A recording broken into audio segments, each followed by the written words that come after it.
Olá, pessoal. Sou a Cris Viana, uma das recém-convidadas para incorporar esse movimento belíssimo que é o Movimento Proarmas. Estou aqui no programa Proarmas Rio com o professor Alexandre Coelho, que é um conhecedor, um historiador e uma pessoa que vai estar aqui junto comigo para receber um entrevistado e que vai colocar aqui temas extremamente interessantes para você poder ter mais um pouco de conhecimento desse nosso universo, né, do Proarmas. Obrigada por aceitar esse convite e participar desse programa aí, Proarmas Rio, junto com a gente. Obrigado, Cris. Obrigado pelo convite.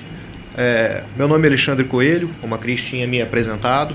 Eu não sou exatamente um historiador, eu sou professor universitário de hermenêutica e teoria da argumentação, sou atleta do tiro desde 1992 e sou instrutor credenciado pela Polícia Federal desde 2018. Mas hoje não venho aqui nem como professor, não venho aqui como instrutor de armamento de tiro, eu venho aqui como atleta do tiro e cidadão em nome do Proarmas, faço parte do Proarmas como contribuinte e viemos aqui hoje aprender muito com o nosso entrevistado, Diego Ornelas. Bom, muito obrigado. Obrigado, Cris. Obrigado, Alexandre, pelo convite de estar aqui hoje, aqui nesse nosso programa, aqui da nossa grande família, que é o Proarmas. E eu vou aqui me apresentar brevemente, se me permitem aqui, me apresentar. Meu nome é Diego Ornelas Guzmão. Eu sou procurador federal, ou seja, eu sou integrante da Advocacia Geral da União. Muitos confundem com procurador da República. Não, eu sou procurador federal, sou integrante da Advocacia Geral da União. Minha área de atuação é a área de contratações públicas, ou seja, eu escrevo e atuo na parte de licitações e contratos administrativos, né? Sou atleta do tiro desde 2020, que eu conheci, inclusive foi a oportunidade que eu conheci não só o Proarmas, mas conheci também nosso amigo Alexandre, aqui já de algum tempo, sabe? E é sempre uma satisfação e vamos aqui falar um pouco aqui sobre esse tema aqui realmente palpitante, importantíssimo para uma questão de cidadania, uma questão de liberdade, que é o controle de armamento e a legítima defesa, que foi o tema da minha monografia que eu fiz ano passado na Escola Superior de Guerra. Que todo mundo fala, Escola Superior de Guerra, o que deve ser? Não. Na Escola Superior de Guerra, nós estudamos o Brasil. Nós estudamos ali a geopolítica, nós estudamos questões de segurança, questões de defesa, e o tema em questão sobre o controle de armamento caiu perfeitamente ali, e nós conseguimos ali, junto com o meu orientador, tudo mais, e inclusive isso serviu para quebrar alguns paradigmas que nós tínhamos em relação, inclusive, aos militares, à própria Escola Superior de Guerra em relação ao armamento. Foi uma oportunidade realmente muito importante que eu queria aqui compartilhar com vocês. Estou aqui à disposição. Será realmente um prazer falar com vocês aqui sobre esse tema. Então a gente vai explorar bastante ele, né, Alexandre? E se eu me permite, eu gostaria de começar querendo entender por que esse tema, né? Por que esse tema escolhido para fazer a sua monografia? Pois é, Cris. Quando eu cheguei lá na Escola Superior de Guerra, começaram a colocar os temas, e uma das primeiras coisas que nós temos que ver lá é qual o tema da sua monografia, o seu TCC. Aquilo ali vai levar durante quase todo o período do seu curso ali, que é um curso que dura 10 meses, é o curso de Altos Estudos de Política e Estratégia, foi a turma de 2021, que foi durante esse período todo, você tem que chegar e falar o seguinte, que tema que eu vou colocar ali para acrescentar, estudando o Brasil e nas suas relações até com o mundo, enfim, mas que temas que nós vamos falar?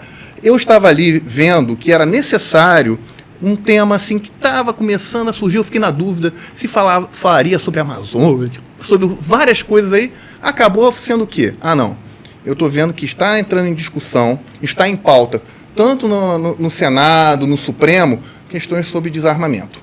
A questão do desarmamento está chegando ali, forte, e com alguns argumentos que precisavam ser ali ao menos estudados. Não vou dizer logo de cara, a função era ali combater aqueles argumentos. Não, mas pelo menos vamos estudar aquilo ali. Então a questão do controle de armamentos, e junto com isso, invocando, como é muito estudado lá, a questão dos direitos naturais, questão de geopolítica, tudo mais, e a legítima defesa. Como é que fica o cidadão nessa situação, sabe? Quando eu apresentei o tema foi prontamente aceito, esse tema é necessário. Que é um tema hoje que está todo mundo se perguntando, né? Exatamente. Qual é o seu direito natural? Exato. E aí vem a questão das armas. A gente sabe que tem outros países que fazem esse controle, né, de forma muito efetiva ou eficaz.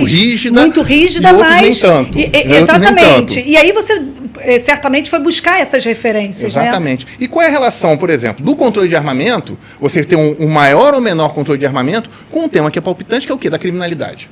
O que é o controle de armamento representa para a criminalidade? Porque um dos pilares que nós temos lá na ESG, quando nós estudamos lá, é a questão da segurança e da defesa. Então, uma questão que é analisada lá foi o seguinte: a segurança da população. A segurança ali. Então, como é que fica? Aquela sensação, para a Escola Superior de Guerra, o que é a segurança? É uma sensação. É uma sensação que você tem ali de que as coisas estão bem, que as coisas estão funcionando bem. E entra depois o quê? Para manter a segurança, entra a defesa. A defesa são os instrumentos utilizados para garantir a segurança. Então, o controle de armamento, ele tem por objetivo, realmente, levar esta segurança, ele gera essa segurança, é um instrumento, e os instrumentos de fiscalização e tudo mais, como defesa, eles alcançam o objetivo de trazer essa segurança para o cidadão? Mas, Diego, antes da gente entrar um pouco nesse assunto aí, qual é realmente o objetivo do Estado ao desarmar a população que não quer cometer crimes? Claro. Né? A população que não tem o intuito de cometer crimes ao comprar sua arma. O Estado quer desarmar a população que não tem o intuito de cometer. Antes da gente entrar nesse ponto, que é mais ou menos o ponto nevrálgico da existência do pró-armas, da existência de todo esse movimento civil pró-armas, diz uma coisa para as pessoas entenderem melhor.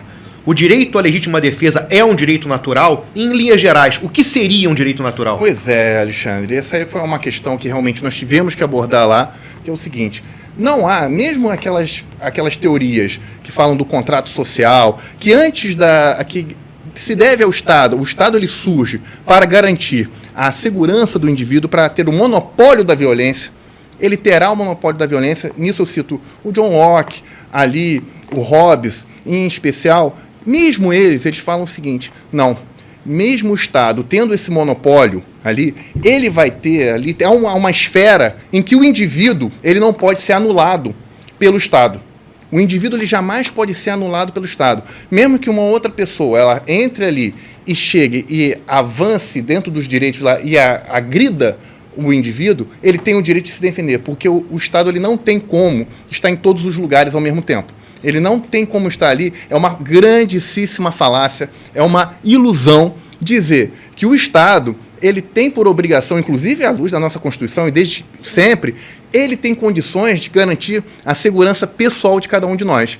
Ele garante um Estado, uma segurança pública ali, tanto que ninguém tem direito de exigir do Estado uma reparação caso venha a ser roubado na rua, sabe? Não tem esse direito. Então, é o seguinte: é um direito natural porque ele nasce da própria, independentemente de ser positivado, independentemente de estar previsto em qualquer lei, ele decorre da própria natureza, da própria natureza das coisas. A própria natureza humana, ela já permite a ele uma esfera de proteção, de ele se autoproteger, de nós nos autoprotegermos ali. Então, independentemente de qualquer legislação, e qualquer legislação que venha restringir esse direito, estará ferindo esse direito natural que nós temos de nos defendermos. Então a gente pode afirmar que uma legislação coibitiva, proibitiva do direito de legítima defesa é uma legislação antinatural. Com certeza. Isso com certeza, sabe? Isso basta ver desde os primórdios, né? Isso tem na Sagrada Escritura, né? Tem lá, desde o Êxodo, tem aquela previsão, né? Que o ladrão que entra na casa do sujeito e o sujeito chegar e defender e tirar a vida do ladrão ali de noite, se for à noite, não irá responder por crime. Não haverá crime. Você vê que desde aquela época, desde sempre, isso foi reconhecido. E qualquer legislação que venha contra isso é uma lei antinatural e a gente pode até dizer, em grande medida, inconstitucional, mas vamos avançar. Isso a gente pode entrar em relação a isso também. Com certeza, sabe? Eu vejo, por exemplo, aí, eu não sei se a gente pode abordar, porque é um tema que está muito aí quente ainda, recente, que é a questão da Ucrânia. Né? É um exemplo, né? Foi feito o desarmamento da nação toda em prol de paz. Né? e agora estimulado pelos Estados Unidos, pela Rússia, né, para desarmar esse arsenal deles, né, o terceiro do mundo, se eu não estou enganada. Grande arsenal nuclear, né? Eles tinham um grande arsenal nuclear. E hoje, quer dizer, eles entregaram tudo pela paz, e hoje o que eles estão vivenciando é uma guerra, né, uma coisa absurda, né, por conta da população estar desarmada, né? Exato. Não só a população, mas no caso foi até mais. Foi o próprio Estado que optou. Ele tinha um grande arsenal nuclear, né? Aí vem a questão toda da discussão sobre as armas nucleares, a arma do Estado. Até onde vai o nível de armamento dele? E para que serve aquele armamento? Você tem uma arma nuclear para quê? Aí nós podemos entrar naquela discussão do professor John Lott, né? Nós podemos entrar naquela discussão do professor John Lott, né? Que é o efeito halo. O efeito halo, que eu prefiro dizer, nesse caso, que seria um efeito dissuasório. Isso serve tanto para estados quanto para o indivíduo. Explica um pouco mais esse efeito, né? Porque, assim, eu acho que, até como eu mesmo, acho que as pessoas têm até curiosidade, e aquelas que nem sabem, acho que é importante saber. Isso. Cris, e é importante também, porque mesmo quem sabe alguma coisa a respeito do assunto, não sabe que outros autores descreveram isso, inclusive com outros nomes. Exatamente. Né? E o Diego, ele é capaz de desambiguar essa classificação, a diferença do efeito halo para o efeito dissuasório, explicar para a gente a origem bibliográfica disso. Perfeito, Diego, porque através disso a gente pode desmembrar para outros assuntos, eu acho que é super importante. Exatamente. A questão, saberem. O professor John Lott, ele optou por um termo que é o chamado efeito halo. Se nós jogarmos na Wikipedia, aí na internet, aí o que vem a ser o efeito halo, vai dizer o seguinte, aquilo ali é um bug mental.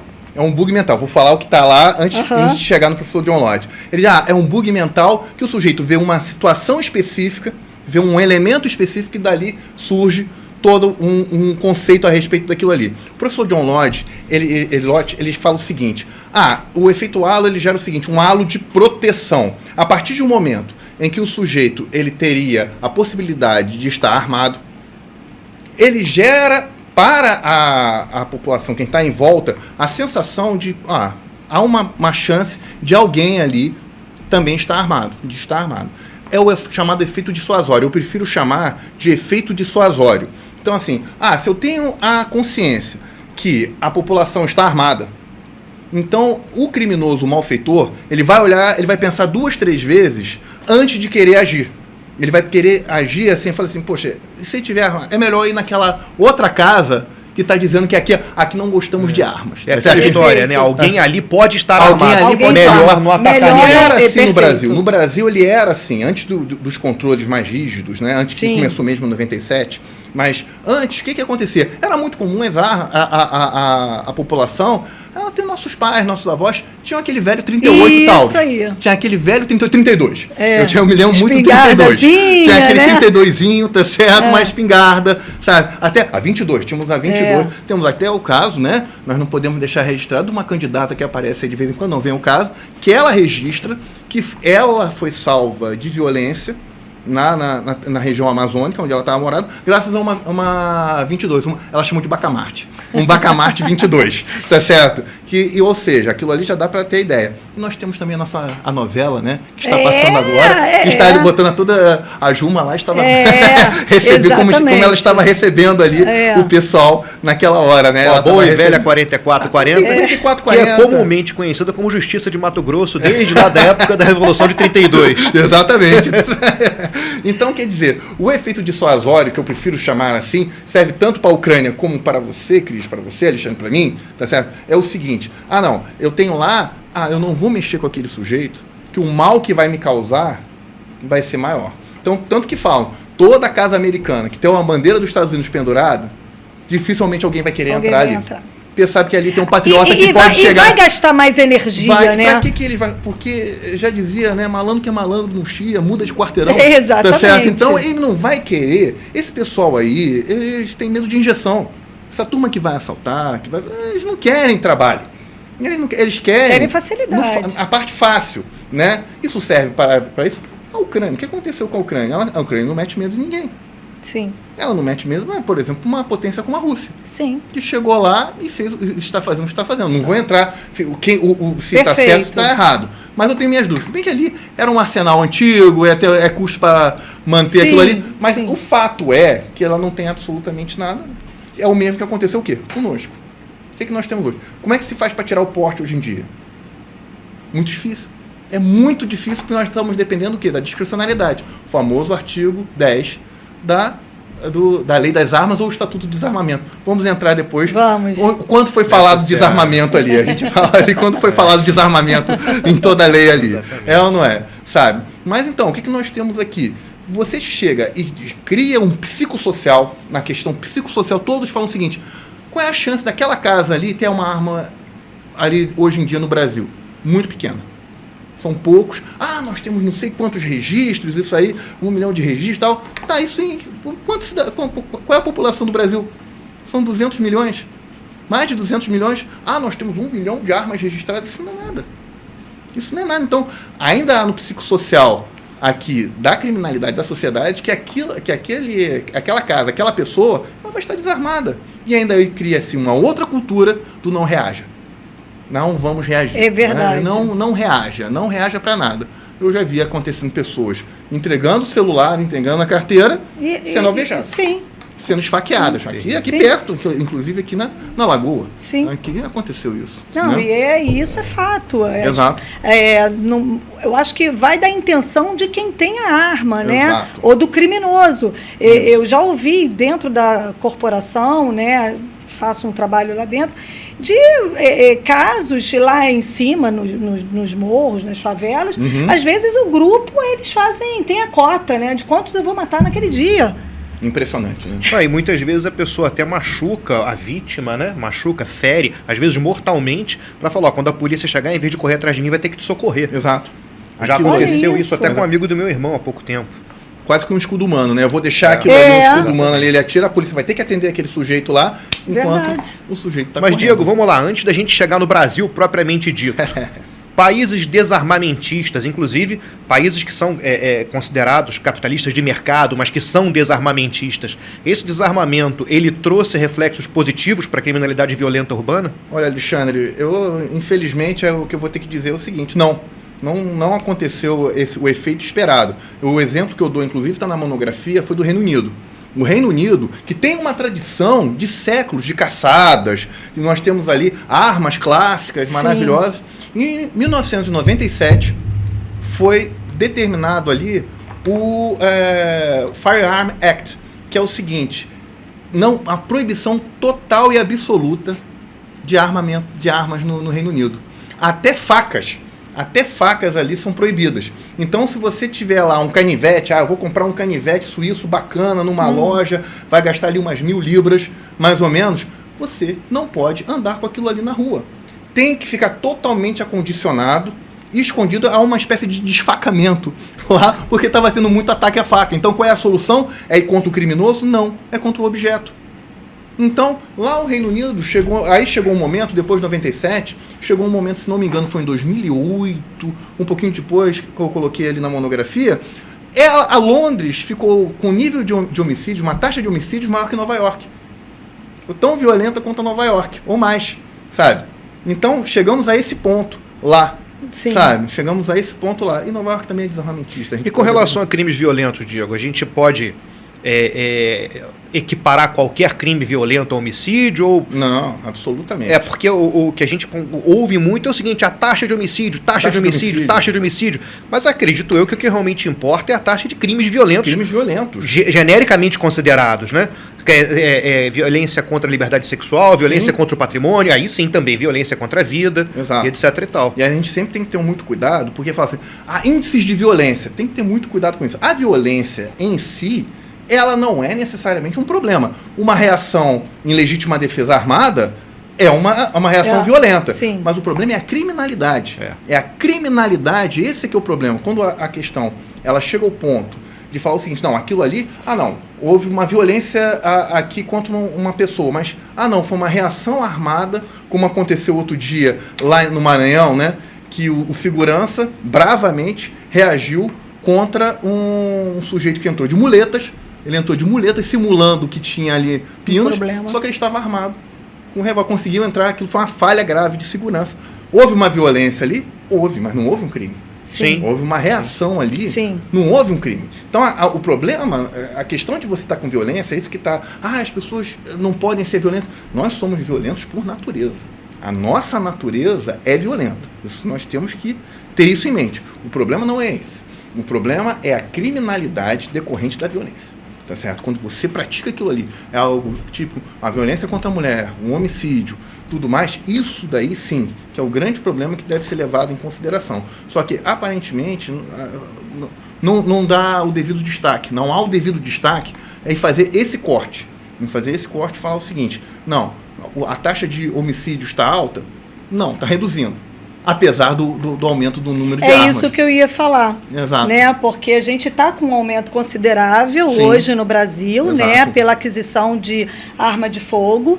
E o que a gente vem acompanhando é que esses índices, essas taxas de criminalidade vêm baixando. Né? Então, assim, não tem uma relação, porque senão a coisa iria lá para os picos. Isso, né? tem um fator, assim, até de se lamentar um pouco, porque você, por exemplo, você pega uma decisão recente do Supremo Tribunal Federal naquelas ações diretas de inconstitucionalidade contra os decretos de armas. Um dos argumentos que foi colocado lá foi o seguinte, é claro, é evidente, botou uma coisa bem forte, assim, é evidente que o aumento do número de armas gera o aumento do número de crimes.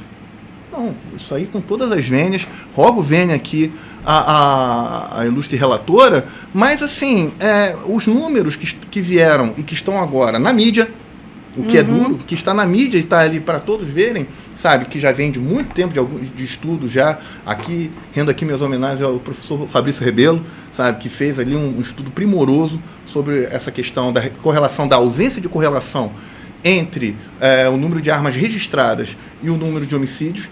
Então, você vê o seguinte, o problema, toda a política pública, me parece no Brasil, tá certo, no mundo de uma maneira geral, mas eu vou rapidamente focar aqui no Brasil, é focar nas armas lícitas.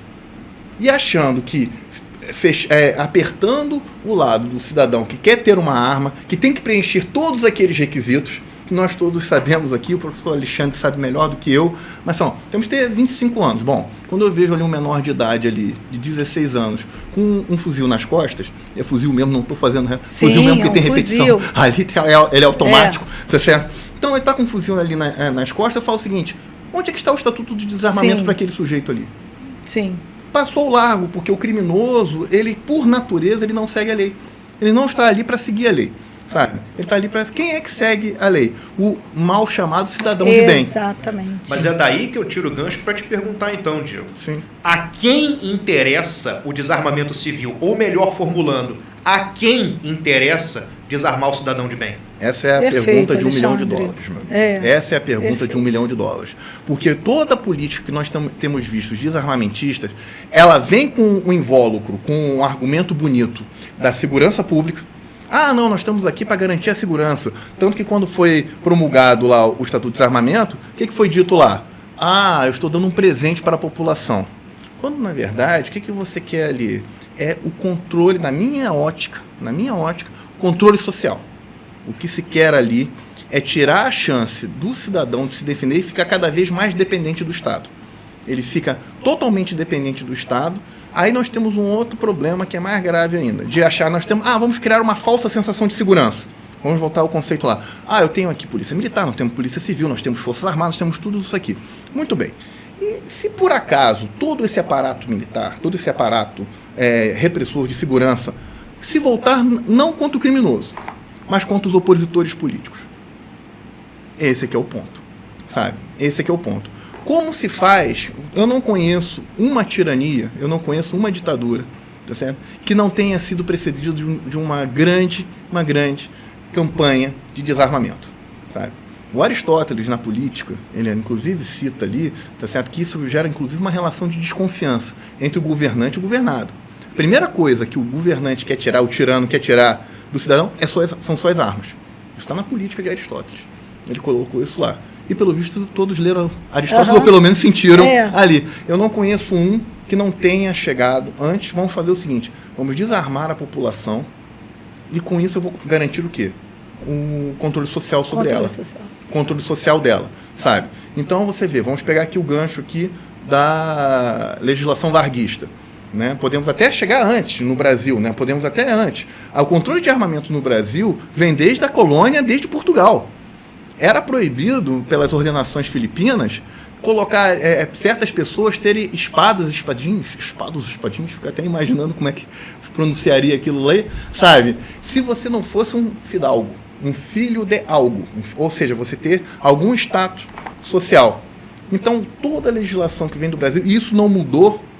Isso vem desde aquela época e está até hoje, que me parece é o quê? Uma relação de criar ali uma casta. Pessoas privilegiadas que não só têm possibilidade de acesso à arma, ela tem possuir a arma, mas portar, então, aí mesmo que criou-se o quê? As figuras dos fiéis vassalos do rei. Tinha aquelas figuras dos fiéis vassalos do rei. Hoje em dia, quem são aquelas pessoas que podem portar armas, assim, por lei? Servidores públicos. Sim. Os agentes da lei. Né? Agentes da lei e alguns, não todos. Alguns, verdade. não todos. Né? Então, a origem toda do controle de armamento que vem aqui do Brasil, desde então, você pode perceber, ela tem uma noção muito grande ali de controle social e de criação de uma certa elite. São essas pessoas aqui que podem ter acesso a armas. Não é qualquer um. Durante muito tempo, foram ali, tiveram a ver com renda, outras vezes com raça. Negros não poderiam ter. Só se fossem capitães do mato. Se o negro fosse capitão do mato, ele poderia ter acesso à arma. O negro, o escravo, jamais. Marinheiros era considerado uma classe inferior. Uma classe inferior. Isso foi durante todo o Império. Foi assim, sabe? E se agravou. Durante a República, a gente pode apontar ali um marco histórico bem, bem evidente, sabe? Que foi ali a Revolução de 32. A Revolução de 32, que foi quando as tropas paulistas quiseram se rebelar contra as tropas federais, né, em São Paulo, o que aconteceu? A Força Pública Paulista, ela tinha um armamento tão bom, ou melhor até, em alguns aspectos, do que o Exército Brasileiro. Então, o que Vargas viu? Ele olhou, olha, isso aí, depois de ter ganho a Revolução, ela não se sucedeu, né? O Vargas permaneceu no poder. Qual foi a grande ideia dele? Eu vou restringir calibres, eu vou restringir acesso à população e vou restringir que as forças estaduais elas vão ser controladas pelo então Ministério da Guerra. Ou seja, o governo federal ele chegou e colocou ali um controle, mas voltado contra quem? Para garantir segurança? Não, para garantir o governo. Para que o governo ficasse ali protegido. É uma questão cultural, né? Claro. É uma questão que vem aí, né, pela tua fala, pelo tudo que você está dizendo para a gente, é uma questão cultural e que a gente precisa, e está no momento, né, de quebrar isso, levando a informação de fato. E é a cultura muito nociva do monopólio da força. Exato. Reservar para mim o monopólio da força. Eu, como Estado, quase fui derrubado diante do governo autoritário, né? Governo autoritário, quase fui derrubado pelos cidadãos em 32, porque os cidadãos tinham acesso às armas. Qual a solução que eu dou? Deixo de ser autoritário para evitar a violência? Não. Tirou as armas deles. Exato. E continua sendo mais autoritário ainda. E assim surge o primeiro R-105, se não me engano. O R-105 foi isso. O R-105, o regulamento o decreto, né, regulamentando lá os calibres e o acesso a armas, veio colocando ali, se não me engano, para armas curtas, o máximo era calibre 380 e 38, se não me engano, que veio durante muitos anos. Só veio a ser alterado agora em 2019. Se não me falha a memória, Diego, o primeiro R-105 ele trouxe o 765 e o 32. É mesmo, 765 e 32. E se não me falha a memória, mais ainda, o primeiro R-105 via no calibre 22LR como algo não controlado. É mesmo, tempo bom, hein? O 22LR só foi controlado lá na década de 60. Né? Quando as pessoas começaram a conseguir se defender muito com esse calibre. E aí começou a aparecer muita gente importante baleada, principalmente em bordéis. Sim. E aquelas pessoas que trabalhavam no bordéis e usavam essas armas para se defender dessas pessoas importantes, né, começaram, mas é porque eu posso comprar isso numa loja comum. Esse calibre 22, esse revolvinho, eu posso comprar no lugar comum. E aí isso entrou como calibre também. ainda que permitido, mas controlado pelo R-105. Esse era um antigo chumbinho, né? Devia ser um antigo chumbinho, né? Era comum, tropa de escoteiro da década de 50 praticava tiro-alvo com calibre 22. Verdade. O escoteiro pegava ônibus com carabina calibre 22 no ombro. O que em alguns estados americanos, por exemplo, Texas, se não me engano, o garoto logo quando faz uns 10, 11 anos já ganha a primeira 22 dele. 22, cara, é maravilhoso. É maravilhoso, né? Até hoje eu quero comprar mais 22, quanto mais melhor. Melhor Não, 22 é um calibre maravilhoso. E aí, falando de calibres, vocês dois são CAC, né? Sim, sim. São atletas também do tiro esportivo, né? E essa modalidade esportiva tem crescido muito, né? E a gente vê aí que vai do mais jovem até o mais antigo, vamos dizer assim, né? Então é uma modalidade extremamente democrática. Outro dia eu tive aqui como entrevistada, né? E falando sobre isso, hoje a gente tem a categoria dos PCDs, né? Que a gente faz aí o trabalho com os vitimados em combate. Então, como é que é essa tua experiência, né, como atleta atirador, né, vendo essas possibilidades, né, que são inúmeras, né, e ao mesmo tempo sem poder estar usufruindo de uma coisa que é tão natural, como você mesmo disse. Pois é, a gente não pode esquecer que o nosso primeiro medalhista olímpico, né, de ouro, né, foi Guilherme Paraense. Guilherme Paraense, tenente-coronel Guilherme Paraense, que tem lá, inclusive no museu ali do lado da Escola Superior de Guerra, tem ali um busto dele, tá certo? Em homenagem a ele, né? E como você bem falou, a questão da democratização do esporte. O que eu ainda vejo, melhorou muito, mas ainda está muito elitizado. Eu queria, é caro ainda, o armamento é caro, a munição ali está puxada ainda, mas o que você vê é o seguinte, perdeu-se o estigma. Antigamente tinha um estigma contra as armas, sabe? Isso está se perdendo agora, nos últimos 4 anos, 5 anos, isso começou a mudar, né? A gente parou de ver o seguinte, armas matam. Armas estão ali estão na mão de marginais. Não, pelo contrário. Quem tem uma arma legalizada quer porque quer ser uma pessoa assim acima de qualquer suspeita. Nós não podemos ter sequer um inquérito. É verdade. Nós não podemos ser sequer indiciados. Não é essa questão. Não, sentença transitada em julgada, tal no Supremo. São tantos nada consta, né? Não. Que faz você quase inexistir, né? Você tem que estar tão... Uma gincana, a prova do líder, né? A prova do líder. Isso aqui é processo para ser CAC ou para ser canonizado, tá certo? É quase isso. O sujeito ele tem que chegar ali, sabe? A ser uma pessoa acima de qualquer suspeita. Acima de qualquer suspeita. Se ele tiver qualquer anotação, dificilmente um CAC que tem um inquérito arquivado, inquérito arquivado, ele vai ter dificuldade ali de ter a concessão. Posse, então... Porte ali.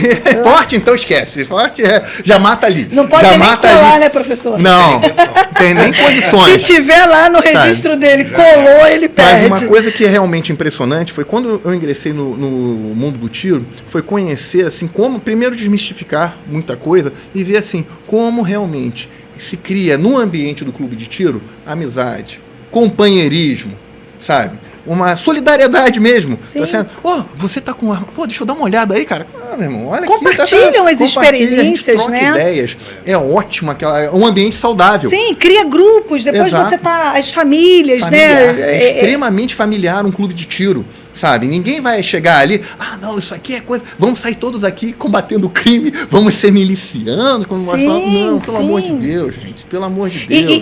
E deixou também de ser um ambiente tão masculino, né? Outro dia foi sendo muito bom. Foi tão interessante outro dia que eu estava num clube de tiro, numa competição esportiva, e a mulher estava competindo e o marido estava fotografando.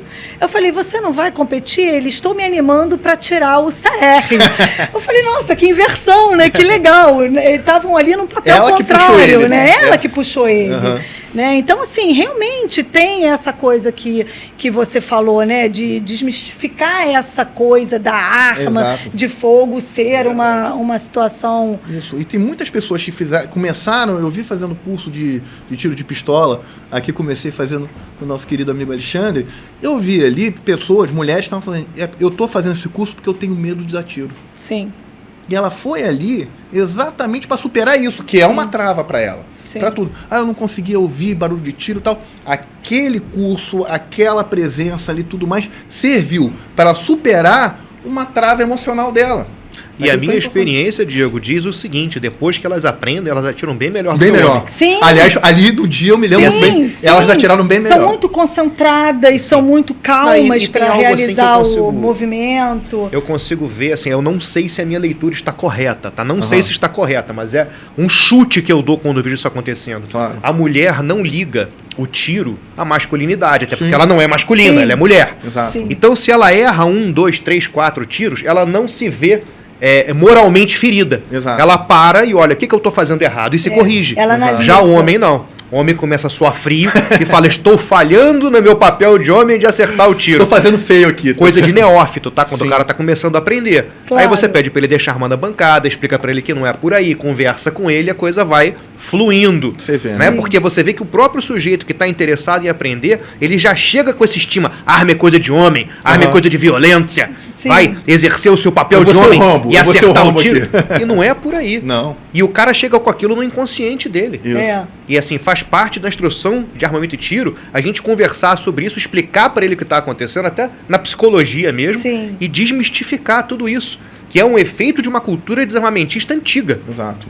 É um efeito negativo de uma cultura desarmamentista, inclusive falida, né? Que não deu certo, né? Inclusive, eu destaco que a questão, só retomando aqui um pouco, fugindo já, voltando aqui à nossa monografia, que é o seguinte: o controle de armamento, ele gera o efeito prometido? Aí vem é uma pergunta retórica, tá certo? Eu posso afirmar aqui, pelo que eu pesquisei aqui, que não. O que gera realmente a melhora nos índices de violência e tudo mais, vamos abstrair aqui o acesso às armas. Antes de mais nada, por incrível que pareça, o chamado Estado de Direito, ou Rule of Law, que é o seguinte: as leis serem aplicadas. Você não ter... A pior coisa que se diz aqui, eu vou pedir vênia a todos que defendem o contrário, tal, desencarceramento. Você chegar e não fazer o que o sujeito não cumpra as penas, tudo mais, isso é uma das coisas piores para fins de contenção de criminalidade. Se ele tem aquela sensação que ele pode agir ali e nada vai ser feito, seja pela vítima, seja pelo Estado, você tem aqui no Brasil uma soma de dois fatores perigosíssimos. Que é o quê? Você tem a ausência de defesa pelo cidadão e a leniência do Estado. Isso é o quê? É uma bomba. É uma bomba. Isso aí, eu não consigo enxergar isso aí como uma coisa assim saudável, né? Você ter, eu tenho um cidadão desarmado e um Estado que desencarcera. Isso aí você tem que... Não casa. Não casa. Você só pode ter, como nós chegamos. Não casa. Nós chegamos aqui no Brasil, a índice de um Vietnã por ano. O Vietnã, acho que morreram 58 mil pessoas no Vietnã de americanos, soldados americanos. O Vietcong foi muito mais, mas de soldados americanos. Tal. A gente estava tendo isso de homicídios que foram assim registrados, não estou contando os desaparecidos, tudo mais, tal, 58 mil. 60 mil. Um Vietnã, nós temos uma guerra aqui com a cidadão desarmado, um Estado que não pune. Quem está morrendo, né? Pois é, quem está morrendo. Quem está morrendo com o desarmamento. Exatamente. Eu acho que você tocou num ponto que é muito importante a gente refletir. Sim, né? É quem está morrendo com o desarmamento. Isso morrendo, é muito sério. Tem de tudo. Porque falam o seguinte, aqui é o país onde mais se matam pessoas LGBTs, onde mais se matam negros. Não, aqui era o país onde se matava tudo. Qualquer um. E por que não? É aquele dado que você joga várias vezes, ele vai dar se você jogar 1 milhão de vezes, ele vai dar, se ele não tiver viciado, tá? Aqui é onde morrem mais morenos? Sim. Mais louras? Sim. Então, por quê? Porque aqui era o país onde mais se matava. O nível de homicídio aqui era absurdo. E por que não dar o direito dessas pessoas que se sentem inseguras, ou a minoria, né, que se sinta insegura, ao direito de se defender? Exato. Né? Por que não? Você viu um exemplo recente mesmo. O famoso caso, o rumoroso caso, que eu fiz questão de colocar aqui no trabalho, o caso Lázaro. O caso Lázaro foi muito interessante. Ele tinha ali um histórico ali de estupros, homicídios, tudo mais. E você chega e fala o seguinte, onde é que esse cara estava? Ele estava preso e foi solto. Quando ele fugiu e fez aquilo com aquela família lá nos arredores ali de Goiás e tal, as pessoas estavam indo dormir perto de delegacias e quartéis. Olha, as pessoas da região, elas falam o seguinte, eu vou dormir aqui perto dessa delegacia. Porque era onde se sentia mais seguro. Eu acho que ele não vai lá. Eu acho que aqui ele não vai chegar perto de uma delegacia ou de um quartel. Olha que legal. Sabe? E o único camarada que botou ele para correr era um caseiro que atirou nele, acho que com uma 20, uma calibre 20, chumbo fino, de chumbo fino, que lesionou ele só, não chegou de longe. Sim. Aquilo ali, né? Acho que era uma espingardinha, era uma espingarda de caça. Mas foi o suficiente para paralisar. Monotiro que botou ele para correr. Vai querer tomar o segundo? Vai querer tomar, ele não vai arriscar. Não vai, né? Aí eu reitero, essa turma tem medo de injeção. Essa turma tem medo de injeção. Tá aqui o calibre 20. Bom, eu não recomendo ficar ali, né? Ali perto, né? Então é o seguinte, o que você tem você tem dois fatores que são realmente que tem que ser mudados. Primeiro, você saber da aplicação da lei e outra, respeitar o direito do cidadão, o direito natural, que você pode até dizer que decorre da Constituição. Eu entendo particularmente que esse direito, sim, decorre da Constituição, não é um monopólio estatal. Se você pegar o artigo 144 da Constituição, vai dizer que a segurança é responsabilidade do Estado e de todos. Não é só do Estado, é de todos ali, sabe? E nós temos também o artigo 6º da Constituição, coloca ali o artigo 5º, principalmente o artigo 5º caput, o direito à vida, está no 5º caput. 6º diz lá o direito à segurança. Que segurança? Você tem a sua segurança individual. A sua segurança de você chegar e falar o seguinte, sujeito, você não pode entrar na minha casa. E eu vou poder te repelir com os meios necessários. Que aí vem a questão do artigo 25 do Código Penal, que diz lá, quais são os meios necessários para enfrentar ali e colocar... E aí vem o direito natural. Exatamente. A defesa. Exatamente. Eu diria, inclusive, que perpassa um pouco a questão constitucional, ultrapassa um pouco. E se a gente estivesse falando até do ultrapassado Hans Kelsen, está muito mais ligado à norma fundamental. Norma fundamental. Se não fosse tão ultrapassado falar de norma fundamental hoje em dia, a gente poderia falar até de norma fundamental. Mas enfim, não é um podcast sobre hermenêutica. Não, sobre não recomendo. Mas, Diego, diz para mim uma coisa. Quando eu entrei para o esporte do tiro, quando eu, em 1992, com 16 anos de idade, na época podia, fui procurar o esporte, né, para atirar com armas de fogo propriamente ditas, eu fui pelo esporte. Sim. Com o decorrer dos anos, eu sempre fui fascinado pelo esporte, acompanhava tiro na Olimpíada e tal, e com o passar dos anos, não foram poucos anos, mas com o passar dos anos, eu fui percebendo que eu estava aprendendo técnicas que poderiam também ser aplicadas para a defesa minha, da minha propriedade e das pessoas que eu amo. Sim. Então, quer dizer, eu faço essa pergunta para todo mundo, porque quase todo mundo entra para as armas pelo direito de defesa e de liberdade. E eu entrei pelo esporte. E depois eu acordei para a defesa e para a liberdade. Como foi o seu caso? No meu caso, foi um misto dos dois, sabe? Foi um tanto da questão de legítima defesa ali, que eu sempre tive isso, muita questão da liberdade, de zelar pela minha própria integridade, eu sempre tive muita preocupação por isso, mas pela beleza do esporte também. Eu acho ele um esporte interessantíssimo ali, sabe? Ali foi um misto dos dois. Acho que eles até, hoje em dia, eu vejo que andam bem colados. É dificilmente assim um sujeito entra só pelo esporte. Ele entra também pela defesa. Sim. Ele entra assim porque ele simplesmente gosta de armas. Porque no Brasil acabou criando, eu não sei se é por causa de você ter um Sigma e um Sinarme, eu não sei se é por causa disso, criou-se uma ideia que são duas coisas distintas. Eu não vejo como coisas distintas. Também não vejo. Sabe? Eu não vejo como coisas distintas. Eu acho que elas caminham juntas ali, sabe? A defesa, o esporte, tudo mais é o sujeito. Eu gosto de armas, sabe? Sim. E o interessante foi bom você ter falado sobre isso. Teve essa recente decisão agora do CAC, né? Que ele estava andando na rua, estava portando a sua arma no Sigma, ou seja, no porte abacaxi dele, estava indo para o treino.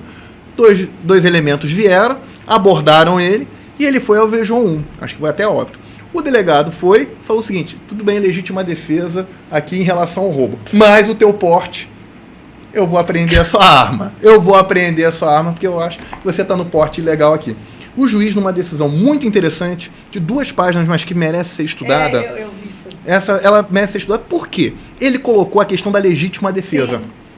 A legítima defesa, o seguinte: quando você adquire uma arma, a arma é do Sigma e tal. Eu comprei uma faca para churrasco. Eu só posso usar no churrasco? E se tem um elemento entrando na minha casa? Você que é mulher.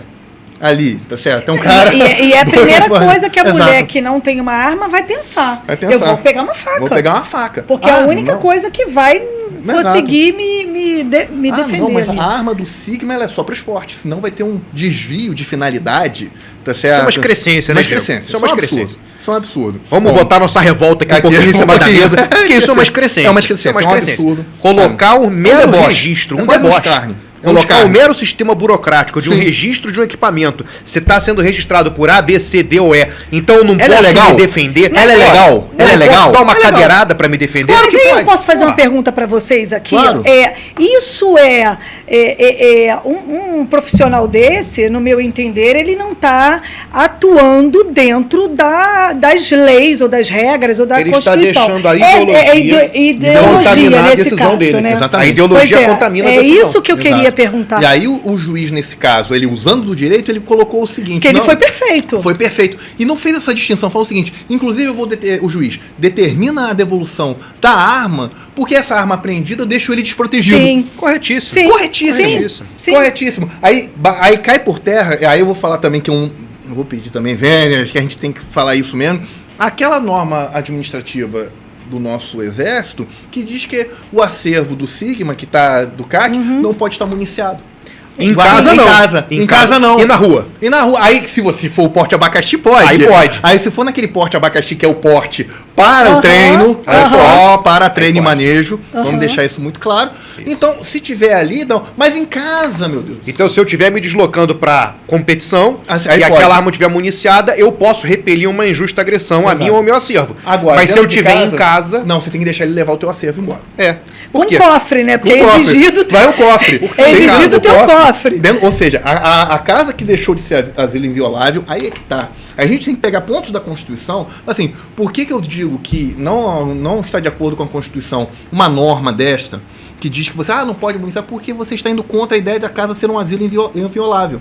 E ninguém nela pode permanecer. Sabe? Salvo por ordem judicial.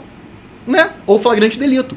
Né? Então, se você está numa situação como essa, você chega a um regulamento estatal como esse, sinceramente, viola o direito natural, viola a Constituição com todas as vênias. E vai sabe? aquela figura impoluta vestida de verde na tua casa, seu acervo está mesmo desmuniciado. Sim. O que eu vou encontrar neste cofre seu abrigo? Pois é. Digo, pois não, É senhor, verdade. está tudo desmuniciado, É embrulhado para verdade. presente, em papel celofane com Faz laçarote isso. vermelho, pode abrir, Aliás, pode somos checar os tudo. únicos, né, que somos fiscalizados pelo Exército Brasileiro indo Único. à sua casa. O único esporte que é fiscalizado assim, eu nunca vi uma fiscalização estatal de um esporte, Sim. como é feito aqui, especificamente no Brasil, tá certo? E aí Eu não nós sei. que temos uma coleção, né, Sim. de armas que são voltadas para o esporte, mas que Exato. eventualmente alguma delas poderia ser própria para a defesa, Aham. temos que ter uma registrada no Sinarme, que é um né, outro processo É burocrático. outro- que não pode ser usada para o esporte, que vai Não. ficar lá pegando ferrugem na tua casa, e Exatamente. só ela você pode usar para se defender dentro de casa. Exato. Quer dizer, só para deixar um pouquinho da revolta em cima da mesa aqui. De novo, Compreendo. né? De novo, É, só pra compreendo, deixar um pouquinho da Mas é revolta. uma discrepância muito grande, É discrepância. gente. Você tem uma para o porte, mas você não pode usar, é só para portar.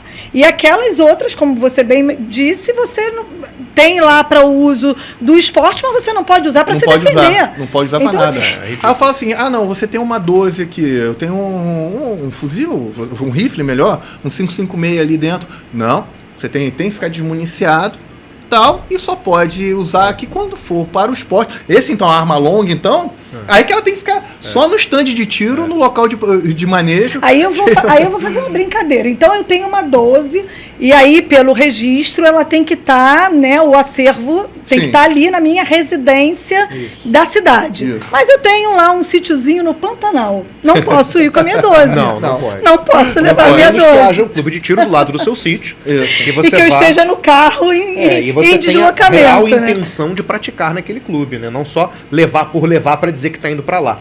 Porque Onde não tem chega ali trajeto, é local de mas tem caça. finalidade. Você bota assim, não, aquele meu sítio lá é um local de caça. Aí tem que registrar Caça aos no bandidos, IBAMA, Ibama, tudo mais. Caça aos bandidos. Mas aqui não tem Javaporco, vai ter Javaporco. A Vai bem ter da Javaporco. verdade, dentro da instrução de armamento e tiro, não é recomendável que você utilize armas do esporte em defesa. Claro. Por dois motivos. Muitas delas podem estar preparadas, né, e customizadas para o esporte, Sim, sendo perfeito. inadequadas para a defesa, é o primeiro motivo. Gatilho E o aliviado, segundo motivo, tudo mais. você perdeu uma arma preparada para o esporte, para perícia, para ficar no Carlos Éboli sabe lá quanto tempo, É um desperdício. Desperdício. Então é bom você ter uma arma para a defesa. Para a defesa. Agora, meu amigo, na hora do arranca-rabo, é aquilo que eu te falei, vai até uma cadeirada. É isso aí, Aí vai até uma cadeirada. Aí você imagina, isso estando ali, por exemplo, o CAC em casa, por exemplo.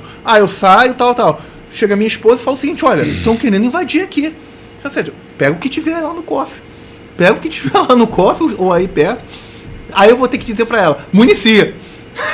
E ela vai ter vai jogar na cabeça do infeliz. E aí vem a importância, né, de saber municiar, Sim. de saber usar o equipamento de forma correta. Como um mistério. Você né? não pode ver o armamento ali. Porque aí diminui os acidentes. Sim, né? Eu acho que você fala um pouco sobre isso, né? Sobre a relação entre você estar preparado e a diminuição de acidentes domésticos com arma de fogo. Exatamente.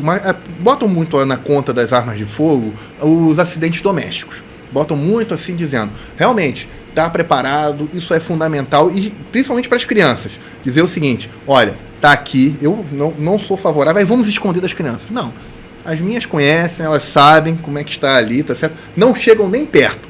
Não chegam, né? Respeitam muito, não querem nem chegar perto. Que é a faca, né, Diego? A gente não fala, não pega na faca que corta, tudo, tá certo. Não mete a mãozinha no fogão que vai queimar. Exatamente. Agora, o que é mais perigoso para uma criança?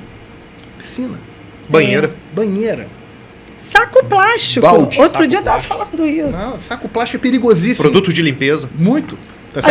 Às vezes a própria uva é perigosa. A uva é perigosíssima. Bala soft? A bala soft. Não, mas todos nós sobrevivemos. Peraí. A bala soft não, porque a gente sobreviveu. Todos nós aqui sobrevivemos a bala soft. E todos nós nos engasgamos com bala soft. E todo mundo aqui, eu já ia bater aqui. Todos nós sobrevivemos a bala soft. Então, vamos tirar essa daqui. Tira a pobre da bala soft. A bala Juquinha pode ser. Não, brincadeira. Ó, o pessoal da bala Juquinha aí. De maneira geral, os doces estão absorvidos, só dão cárie. Só não cárie, tá certo. Mas enquanto isso aí, com certeza. Então, assim, você fala assim... A educação é muito importante. Muito importante, mas, por exemplo, o sujeito tem uma arma em casa, tá certo? Isso aumenta o risco da criança ser acidentada? Não. Absolutamente. Agora, o sujeito tem uma banheira, ele tem uma piscina em casa. Terrível. Tem acidentes que rolam aí na internet, não consigo ver. Isso mexe comigo, digamos que isso mexe comigo. Isso aí, sabe, a gente consegue ver muitas coisas, mas tem certas coisas que eu não consigo ver. É o famoso medo do tubarão, né, Diego? Você sabe que assim, eu não sei se é verdade, mas é o que o Discovery Channel diz, cultura de Discovery Channel. 10 pessoas em média no mundo morrem por ataques de tubarão. Enquanto 80 mil pessoas, em média, morrem escorregando na banheira. Não sei quem fez essa estatística. É uma ótima estatística. Mas quando eu vejo isso na televisão, eu fico com medo de banheira. Absurdo. Dá vontade de ter um tubarão em casa. Não, muito melhor ter um tubarão ali. E o problema é que quando a gente vai pra Europa, só tem banheiro. É só banheiro. Que o da cultura deles tem a banheira. É isso que o desarmamento faz com as armas. Isso. Mais armas, mais crimes, mais armas. E onde estão esses números? É cultura de Discovery Channel? É cultura de Rede Globo? É cultura de quê? É cultura de televisão? Cultura. Até cultura. É mera narrativa. Mostra esse estudo pra gente. Exatamente. Porque nós temos um estudo com gráfico, com fonte, com tudo, mostrando que não é mais armas, mais crimes. Não. Mostrando que democracias desarmadas têm mais crimes violentos, né, do que democracias armadas. Exato. A questão da Inglaterra, mas é uma democracia. Nunca teve ditadura na Inglaterra, e eles são um país desarmamentista. Tá, mas o desarmamento lá começa para tirar o camponês da floresta do rei, para ele não poder caçar. Exatamente. Então existe controle social, não virou ditadura, mas é uma questão pré-constitucional na Inglaterra. Aliás, vocês estão, voltando ao exemplo da Inglaterra, quem pode ter armas lá de casa, isso está garantido lá? Só a nobreza. A família real. A família real, a nobreza, ela pode ter, isso aí está garantido. Isso aí não pode ter, isso é inclusive uma tradição muito grande. Agora, o cidadão lá chegar e querer ter uma 380, nem sei se tem ela, não vai conseguir, né? O exemplo aqui do lado, aqui nosso, lá da Venezuela, né? Que ela foi a grande, inclusive com apoio de ONGs brasileiras, que foram para lá, não vem o caso citar, mas está aí, é só jogar na internet, tá? O que aconteceu lá? Eles fizeram uma grande campanha de desarmamento. O Hugo Chávez, não, agora nós estamos acá, desarmamento, muito bem, é desarme, muito bem.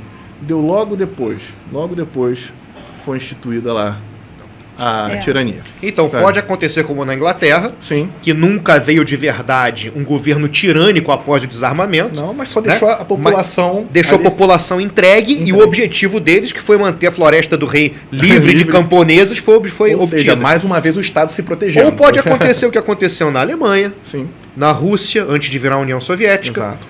e na Venezuela, agora aqui recentemente. Sim. Né? E assim, nem toda ditadura, nem todo desarmamento precede uma ditadura. Não. Mas toda ditadura é precedida por Com desarmamento. certeza. Isso está historicamente relatado. Relatado. Aí o cara olha na sua cara e ri, que argumento bobo. Argumento bobo é o seu, falar mais armas, mais crimes, sem mostrar um número para mim.